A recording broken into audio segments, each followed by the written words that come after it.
I got the sense that there's a tremendous, and especially now with Trevor Noah, sympathy for the Palestinians. And now the Palestinian issue is coming around, that Israel will be seen again as a pariah. And here in California, you were just talking about the strong left presence here. What would you say to the public who assumes that if someone's Jewish, they're going to support Israel prima facie? I would say that if you're ethnically Jewish, that's an indicator that you probably don't support Israel. The fact is, speaking in terms of polls, the vast majority of the Jewish community has no interest in Jewish religion or in the Jewish state. And so treating people who are born Jewish as though they have any more authority than anybody else to speak about the state of Israel is idiotic. I mean, it's like polling people who are born Catholic on matters about Catholicism. The question isn't, were you born Catholic? The question is, are you a practicing Catholic? So, for those of us who actually care about the practice of Judaism and who actually care about Israel, those of us, we tend to be conservative. Everybody who's non-practicing, they go to synagogue once a year on Yom Kippur and break for lunch. I mean, why would you expect them to care about Israel or Judaism?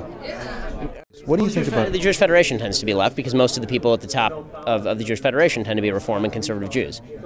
Again, the correlation is not causation, but it is pretty clear that, speaking of correlation, Orthodox Jews vote heavily Republican. Conservative and Reform Jews, who have significantly less of an identity with authentic Torah Judaism, but have plenty of identity with bagels and matzah balls and claims of victimhood, they tend to occupy a lot of the Jewish federations around the country.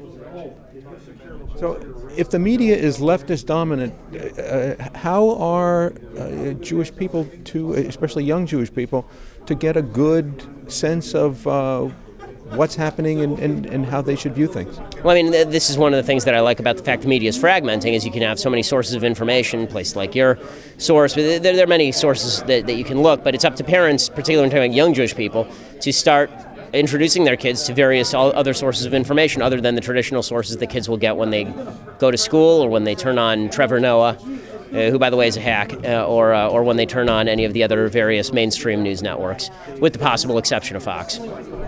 Would you characterize Jon Stewart, who people think of as a great Jew in media, as in fact a great Jew? Based on what would I call him a great Jew? I mean, really, I can't think of a single standard by which I would call John Leibowitz a great Jew.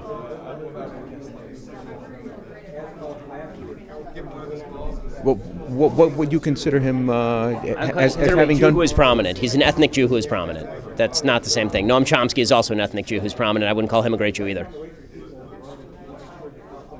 Do you feel the Daily Show is being used for as a political advocacy? I mean, of course. Of course, that's exactly what it is. I mean, it's an advocacy show. Absolutely. And unfortunately for them, Trevor Noah is not nearly as talented at being a political hack as Jon Stewart was. And he's really a step down.